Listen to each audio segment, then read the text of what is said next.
This and yeah, so let me let me introduce Mr. Fouad. Now Fouad is working in another field, and I let him give him the stage to present himself. Thanks a lot. Thank you, Ziad. Yeah, still related to data centers a little bit. You will see. It's like, so don't worry. But so if you show me the slide. So let me start. It's like so. Yeah, after Safosi, so I started, let's say, in another business related to AI with a company. I'm one of the founding team called QIO. QIO actually stands for Question, Insights, and Outcomes, but originally it's Quantum Industrial Optimization. But then we thought it's like, oh, it's a little bit freaky, yeah, let's leave it. So we started all in the airline industry. So our first investor and client was Rolls-Royce, and we worked and applied AI for the predictive maintenance of, if I get my slides. Yeah, but okay. So on the jet engines. So this is where the story of QIO started. And since then, we focus more and more on the optimization of the energy consumption of industrial assets. So this is where is our route. And today, it's like I will take you, let's say, I will not take you through the full story of QIO, but today it's like, so we are working a lot into data centers. And this is thanks to a collaboration and work with Intel, where we work together. It's like, it was a coincidence, let's say it like this. So the goal was initially to support Intel into their scope 3 emissions, yeah, in their target. And of course, as you know, it's like, so Intel owns around 70% of the CPUs across all data centers. By 2021, I believe it's like, so they sold around 30 million. So there is PDF. There is a PowerPoint also. So both, if you.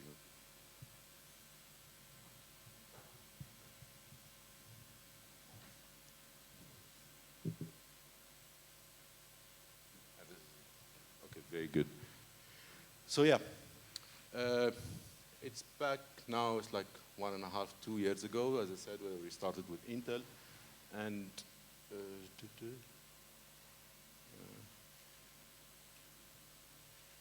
does it move?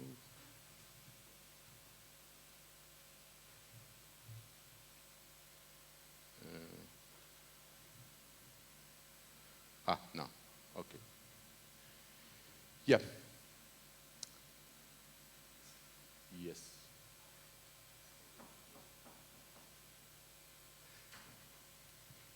So exactly, very good. So we are a product company focused on AI for energy intensive asset, as I said, yeah, and we start working with Intel. Now, if I can move, I need your help, Ziad.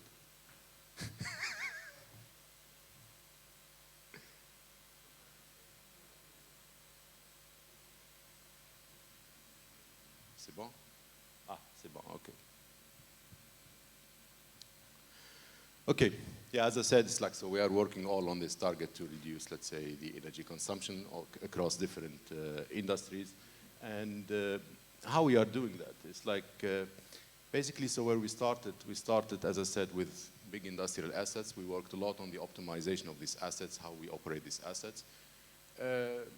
The coincidence happens that we started working with Intel on their scope 3 emissions. And then in order, let's say, to go through this target of scope 3 emissions, as you know, it's like Intel is producing CPUs at the end of the day. It's across all their customers. So, and in our case, it's like, so we need, first of all, to track the energy consumption of these CPUs. And second, to figure out whether there is a solution or a way to reduce the energy consumption of these CPUs. And so how we do that, let me go through that. So as you see, it's like,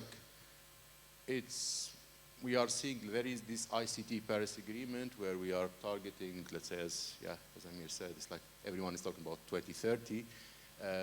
Honestly, we are behind, we are running behind with different clients. We are trying to get there. But also, we are seeing, let's say, different challenges related to that. The number of servers, data centers, and the usage of the data keeps on growing, and we need a radical solution. So there are for that, let's say, different aspects from regulatory to reporting and to also, let's say, operational pressure that we have. And of course, let's say with Intel, it's like we had, let's say, the challenge to work not only on the CPU, but also to consider their clients who are data centers per se. And as I see, it's like we have here a lot of data centers providers. So there are two aspects into reducing the energy consumption using AI. Either now you go the route, the normal route, which is about cooling, HVAC, and so on. And then we know there is a lot of competition in that field. And as I said, it's like, so we can reduce that somehow, let's say, with the usage of the right energy, green energy, and so on. And there is the other piece, which is something that I believe, personally, the core of AI, and where we say, I believe so most of the people, we miss that. We go into the AI, the technicality of AI, and we miss the core of that. The main goal of AI is to reduce waste, yeah? So we need to identify waste. The value of AI is when you find waste and you reduce it. In our case, as we started building this product, let's say, around the CPU and around data centers, we want to identify where is the possible waste. And the possible waste is, you guess it, is in the CPU, yeah? So you have a lot of servers sitting, CPU is running, CPU is consuming on high voltage and so on, but you know also that you have certain applications which are not CPU intensive, mail servers, ERPs, CRM, most of these applications. I know there is, let's say, the AI pieces like GPUs and so on, but not everyone is really having, let's say, this heavy workload. And for these machines, it's like, so we are billing also the client for that. But for the rest of the service, so there is a lot of waste. Now, the question that arises is, first of all, how can we identify the waste? And second, how can we deal with this waste? So we were lucky. As I said, it's like since 2014, Intel introduced something in their CPU which they call it the C state and the P state. The C state, that means you put the CPU on idle state.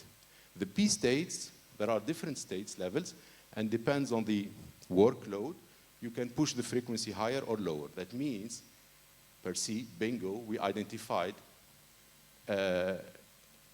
two things that we can really manipulate on the go to play with the C state and the P state, put the CPUs not really on idle. I don't mean the full CPU, so it's like the cores, but reduce, for example, the P states. And this allowed us, together with Intel, to prove from 20 to 52% of energy consumption. Imagine just by touching, let's say, the CPU for certain workloads. And this is where our story started with data centers. So as you see, it's like we started from big jet engines, energy-intensive assets, and now today we are into the data center fields. Of course, yeah, we did some work on the HVAC optimization and so on. We still see, let's say, 10% of saving, possible 10% or 20% of saving, but on the CPU level, this is what we can reach. And I believe it's like, so most of the colleagues here, they can confirm that you have a lot of servers who are running, but they are on idle state. So to summarize it, so together with Intel, we were able, first of all, to get them into, let's say, their agenda of scope 3.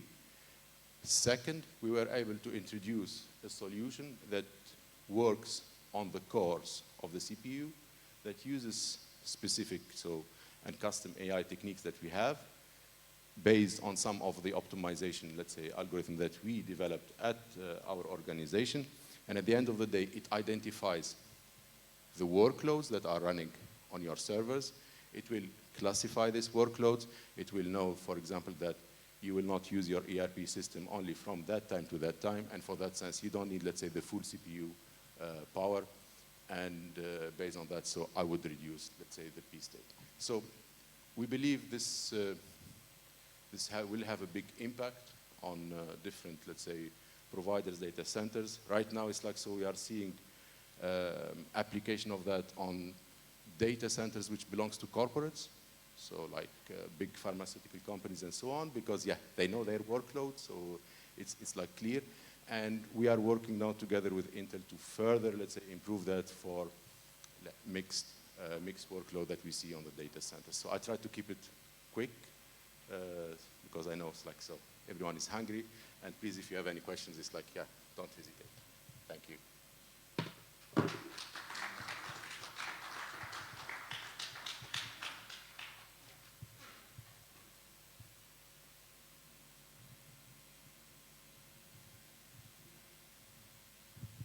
Thanks, Fouad, for the presentation and for the insight.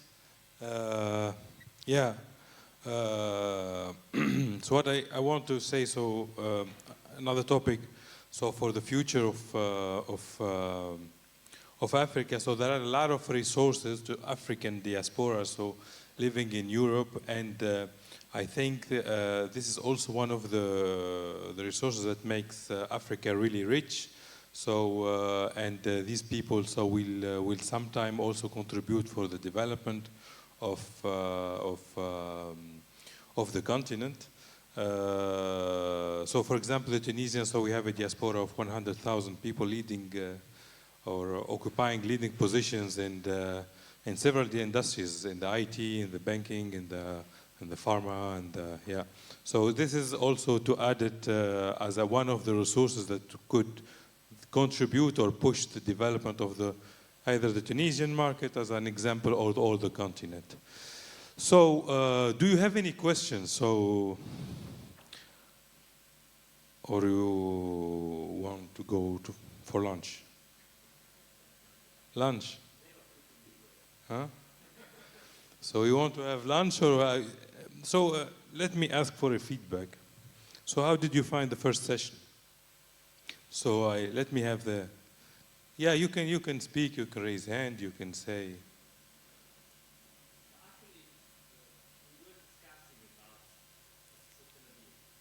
Yeah. Amir.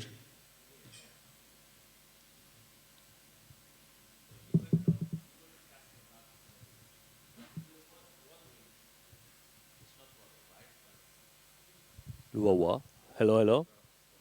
It's not working. I will adjust for you. Actually, the question is quite easy. I mean, you are a developing country, right? You are developing.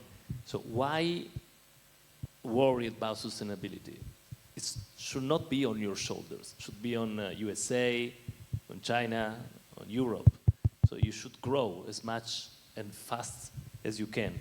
So why you are considering sustainability as an important thing?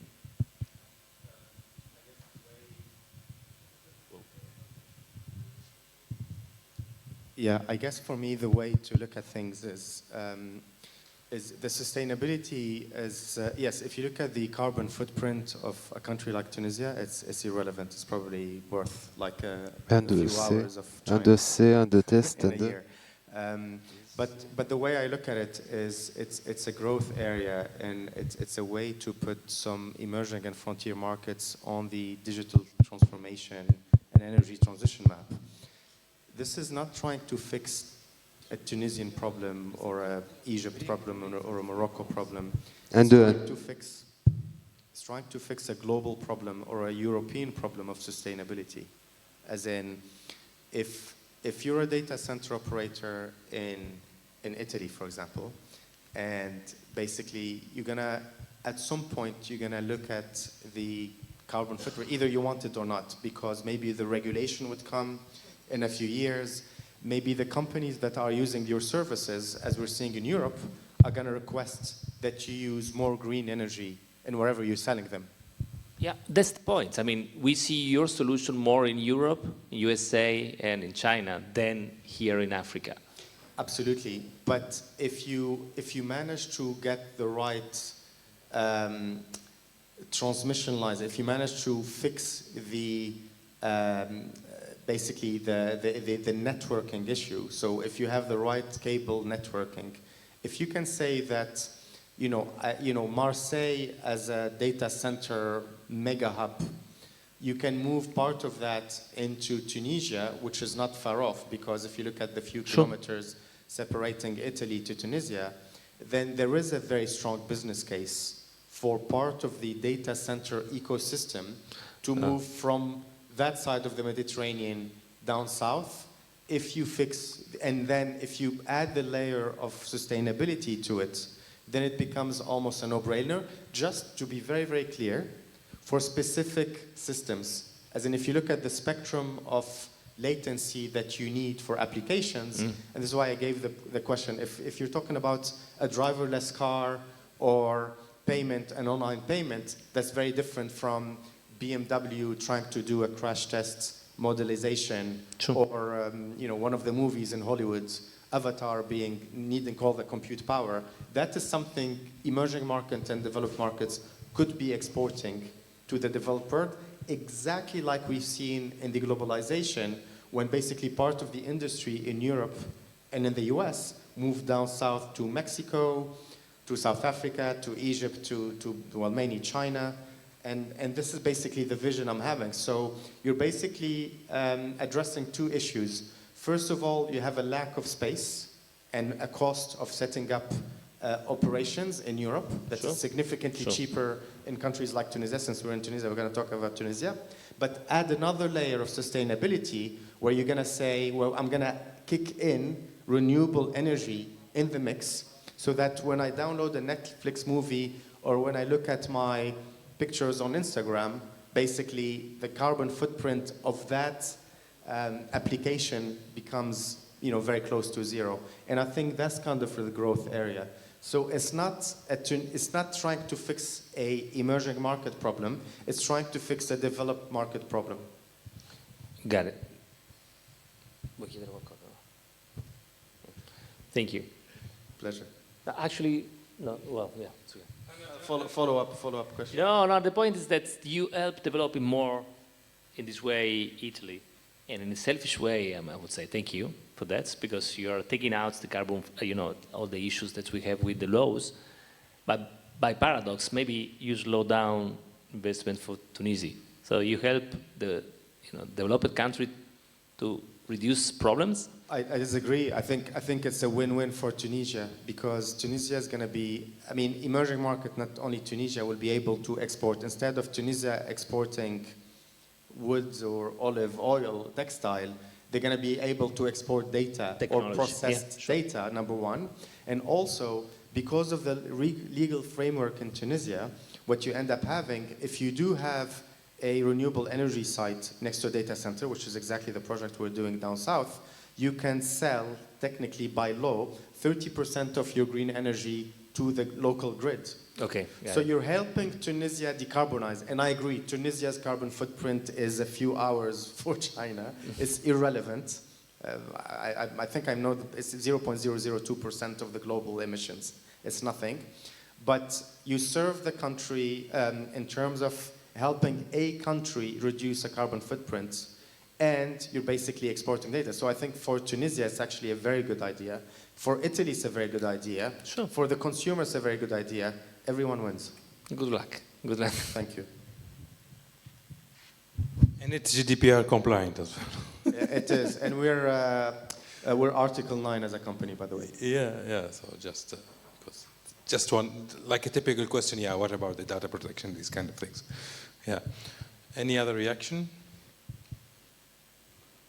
Not all of you. Okay, I think it's time to have lunch.